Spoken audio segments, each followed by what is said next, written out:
Dari dulu saya memahami sejarah bangsa Indonesia. Dari dulu kita selalu diadu domba.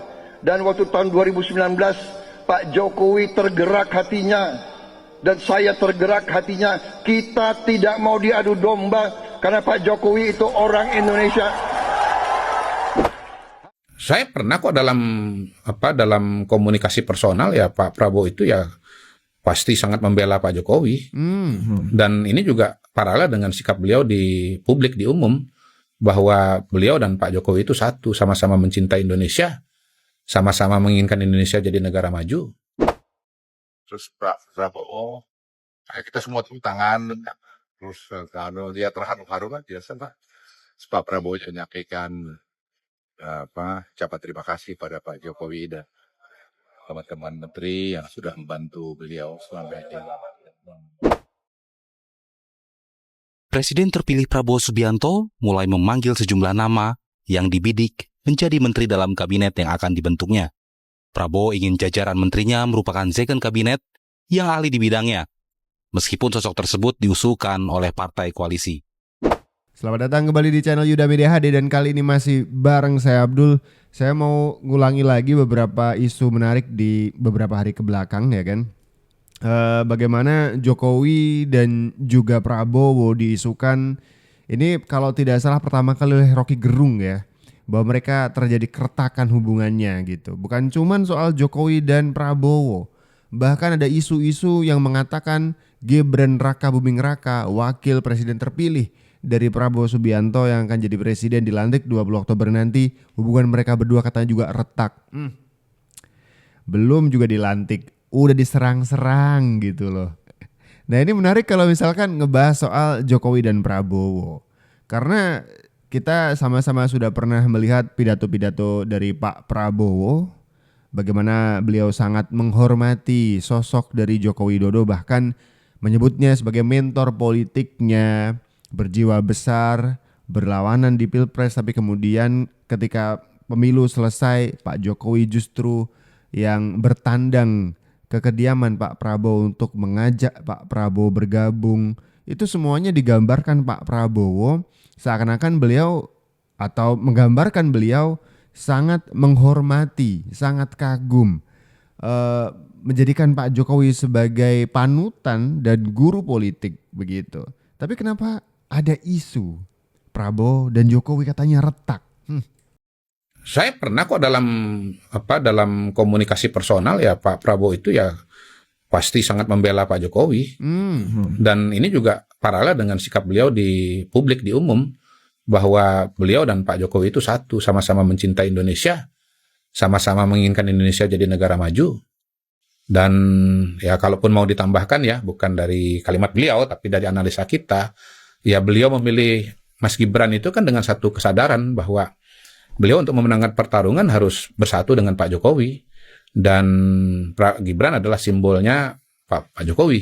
Jadi bagian Pak Jokowi dan Mas Gibran itu adalah bagian tak terpisahkan dari perjalanan Pak Prabowo untuk menang Pilpres, sekaligus juga bagian tak terpisahkan untuk beliau mengejar cita-cita Indonesia Maju 2045 gitu. Jadi hemat saya sih kalau kita bicara bicara Pak Prabowo dan Pak Jokowi dan Mas Gibran itu saya melihatnya sebagai satu kesatuan. Oke. Jadi kalau menurut M. Kodari kayaknya usaha yang sia-sia memisahkan sosok Jokowi dan Prabowo. Atau paling tidak mengatakan terjadi keretakan antara hubungan Jokowi dan Prabowo. Tapi ya namanya politik ya, kita akan mungkin ini sebentar lagi atau mulai sekarang lah kita akan sering mendengar akan ada isu wah Jokowi cuma akan jadi beban Prabowo ketika tidak lagi menjadi presiden karena Jokowi gak punya power, gak punya partai, Jokowi tidak akan berguna untuk Prabowo, nggak akan gitu-gitu ya. Pasti akan sangat sering nanti kita akan mendengar itu. Tapi kata M. Kodari kayaknya sulit memisahkan Prabowo dengan Jokowi juga Gibran gitu. Dari dulu saya memahami sejarah bangsa Indonesia. Dari dulu kita selalu diadu domba. Dan waktu tahun 2019 Pak Jokowi tergerak hatinya dan saya tergerak hatinya. Kita tidak mau diadu domba karena Pak Jokowi itu orang Indonesia. Hati saya, insting saya mengatakan Pak Jokowi waktu itu orang merah putih, cinta Indonesia, cinta rakyat. Kenapa saya harus diadu domba dengan orang yang sama-sama cinta Indonesia dan cinta rakyat Indonesia? Saya tidak mau diadu domba. Begitu beliau ajak saya katakan ya, saya bergabung. Dan kita bersatu. Dan Indonesia tenang. Dan Indonesia kuat. Dan Indonesia tidak mau diadu domba lagi. Setiap 5 tahun pasti ada kekuatan-kekuatan negara-negara yang selalu menunggu dan berharap dan berjuang Indonesia rusuh. Ini sejarah. Saudara-saudara sekalian, saya tidak mengajarkan kita untuk benci bangsa lain. Dari dulu Prabowo sadar benar isu-isu ini tuh isu-isu musiman. Mau pilpres, pasca pilpres, biasa aja sih. Mau pilpres biasanya isu-isu yang nyerang kubu lain. Pasca pilpres biasanya yang menang diserang oleh yang kalah. Biasa aja, kecuali yang kalah ikut gabung ya. Jadi koalisi, masuk ke kabinet gitu misalkan, ya kan? Iya dong, kita hafal bener isu-isu rutin 5 tahunan munculnya, ya kan? Jadi Prabowo berharap memang bangsa kita tuh bangsa yang harusnya punya kultur atau adat budaya yang tidak menyukai perpecahan gitu. Harusnya kultur kita itu menghormati persatuan, bukan malah menyukai, demen banget, hobi, apalagi rutin memunculkan isu-isu perpecahan tiap 5 tahun sekali, apalagi. Itu seharusnya bukan jadi ciri bangsa kita. Bangsa kita yang beragam ini harusnya memang ciri khasnya adalah persatuan gitu. Itu yang membuat Prabowo tuh berulang kali menekankan, udah deh, berhenti berusaha untuk bikin narasi, lempar isu atau berusaha mengatakan atau memecah belah antara Prabowo dan juga Jokowi. Itu sulit kayaknya. Kalau Prabowo udah mengatakan itu dengan lantang, dia katakan sendiri jangan mau diadu domba, dan kami alias dalam kurung Prabowo dan Jokowi tidak mau diadu domba. Terus Pak Prabowo, kita semua tepuk tangan. Terus kalau dia terharu-haru kan biasa Pak. Pak Prabowo menyampaikan ucapan terima kasih pada Pak Jokowi dan teman-teman menteri yang sudah membantu beliau sampai dia akan meneruskan apa yang telah dilakukan Pak Jokowi. Dan dia tidak ingin ada orang yang mecah belah antara Pak Jokowi dengan negara yang sudah maju, ya semua kompak, tidak ada yang perlu dipersoalkan. Dan saya itu benar sekali. Oke, ini Menteri Koordinator Bidang Maritim dan Investasi Luhut Binsar Panjaitan menceritakan bagaimana Pak Prabowo itu terharu dalam sidang kabinet paripurna terakhir di IKN, yaitu pada hari Jumat tanggal 13 September. Ada beberapa rekaman memang Prabowo begitu terharu menyampaikan terima kasih. Ya gimana nggak terharu? Prabowo itu dulu tuh lawannya Jokowi, lawan, bener-bener lawan ya kan. Bahkan pendukung mereka berdua, kubu Jokowi, kubu Prabowo tuh gesekan sampai bawah tuh benar-benar terasa. Ada aksi demo besar-besaran ketika Prabowo kalah dan seterusnya sangat-sangat terasa. Tapi bagaimana Prabowo bisa cukup kaget, shock gitu ya ketika Pak Jokowi mendatangi kediaman beliau untuk mengajak beliau untuk bergabung gitu. Itu titik balik perpolitikan Indonesia gitu kan. Politik bukan cuma soal serang-serangan. Politik juga bukan soal harus menyamakan kepentingan dan keperluan kita kenapa harus bersatu dulu. Tapi ketika ada kepentingan nasional, bukan kepentingan kelompok pribadi atau partai gitu ya, Indonesia harus bersatu, mungkin itu adalah yang dipikirkan oleh Pak Jokowi, dan tidak boleh ada kutub-kutupan, kutub Jokowi dan kutub Prabowo nggak boleh. Yang ada hanyalah kepentingan nasional. Indonesia, bangsa ini harus maju. Makanya Pak Jokowi mengajak nih Pak Prabowo, mari kita bersatu bareng-bareng bangun negeri ini gitu. Itu mungkin yang membuat Pak Prabowo itu terharu ya.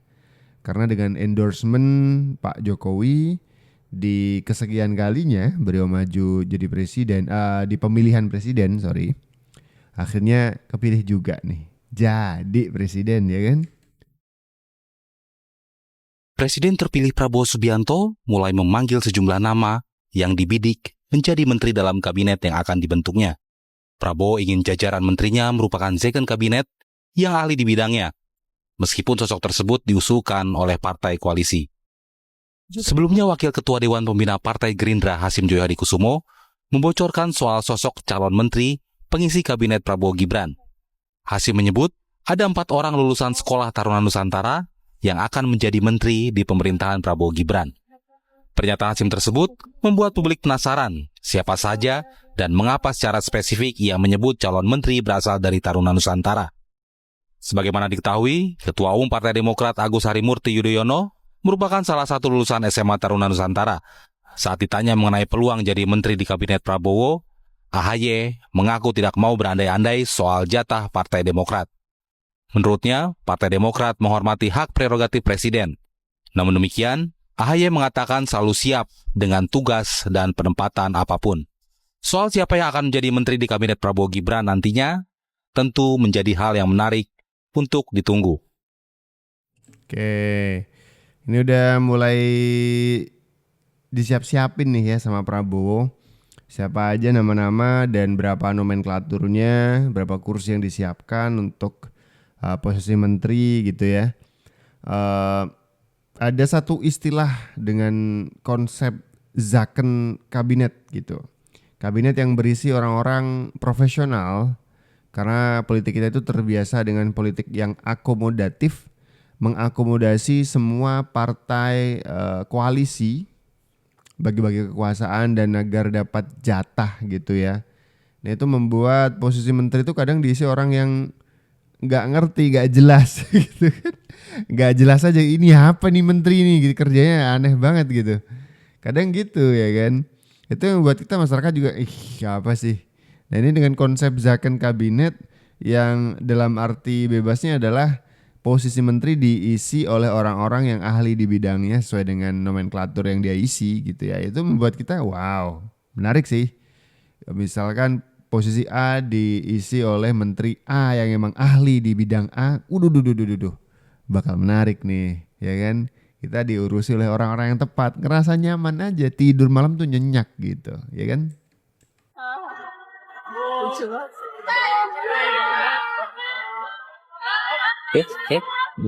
Lah lari itu.